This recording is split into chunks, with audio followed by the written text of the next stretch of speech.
بسم اللہ الرحمن الرحیم۔ السلام علیکم ورحمۃ اللہ وبرکاتہ۔ عبادہ بن صامت رضی اللہ عنہ رسول اللہ صلی اللہ علیہ وآلہ وسلم سے روایت کرتے ہیں کہ آپ صلی اللہ علیہ وآلہ وسلم نے فرمایا، جو شخص رات کو اٹھے اور لا الہ الا اللہ وحدہ لا شریک لہ لہ الملک ولہ الحمد وہو علی کل شیء قدیر، الحمد للہ وسبحان اللہ ولا الہ الا اللہ واللہ اکبر ولا حول ولا قوت الا باللہ کہے۔ ترجمہ: اللہ کے سوا کوئی معبود نہیں، وہ اکیلا ہے، اس کا کوئی شریک نہیں، ملک اسی کے لیے ہے اور تمام تعریفیں بھی اسی کے لیے ہیں، اور وہ ہر چیز پر قادر ہے۔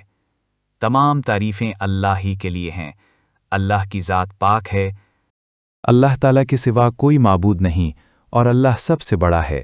اللہ کی مدد کے بغیر نہ کسی کو گناہوں سے بچنے کی طاقت ہے، نہ نیکی کرنے کی ہمت۔ پھر کہے، اللہم اغفر لی، اے اللہ میری مغفرت فرما۔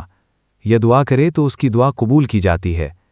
اگر اس نے وضو کیا تو اس کی نماز مقبول ہوتی ہے۔ صحیح بخاری، حدیث نمبر 1154۔